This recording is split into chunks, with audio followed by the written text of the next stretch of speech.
আমি চাই প্রত্যেকটা ধর্ষকের পুরুষাঙ্গ কেটে দেওয়া।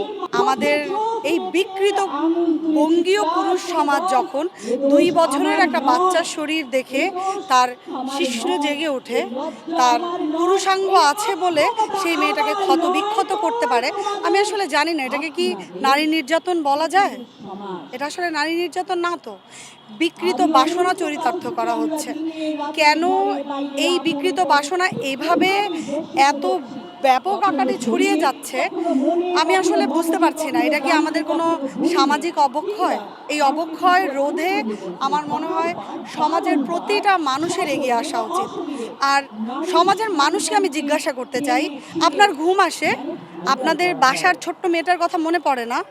আমার কোনো বাচ্চা নেই, কিন্তু আমার তো বুকের ভিতরে হু হু করে, আমি তো ঘুমাতে পারি না। আমি আজকে এখানে এসে দাঁড়িয়েছি নারী নির্যাতনের বিরুদ্ধে, সবার সাথে একসাথে দাঁড়াতে। আপনারাও জাগুন না, সবাই মিলে একসাথে যদি আমরা কথা বলি, নিশ্চয়ই এই বিকৃত এই জিনিসটা নিশ্চয়ই কমে যাবে, আমি আশাবাদী। সমাজ হিসেবে আমরা আসলে কতটুকু এগুচ্ছি আর কতটুকু এগোচ্ছি না, এটা আসলে অনেক কিছুর উপরে নির্ভর করে। সামাজিক অবকাঠামো, মানুষের পড়াশোনার মান, মানুষের চিন্তা ভাবনা। কিন্তু আমি এভাবেই ভাবি, একটা মানুষের বোধ, একটা সমাজের বড় বৃহত্তর অংশের মানুষের বোধ কতটুকু জাগ্রত হয় সেটা দেখলেই আসলে বোঝা যায় সমাজ কতটুকু অগ্রসর হয়েছে আর কতটুকু অগ্রসর হয়নি। আমাদের সমাজে এখনো মানুষ ওই মেয়েদের ওড়নায় আটকে আছে।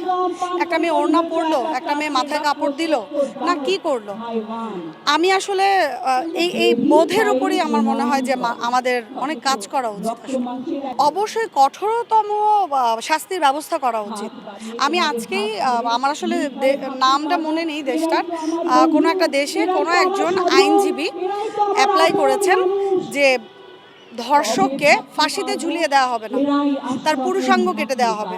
আমি চাই প্রত্যেকটা ধর্ষকের পুরুষাঙ্গ কেটে দেওয়া। এলো খবরের কাগজ, নিখাত, নির্ভীক, নিরপেক্ষ।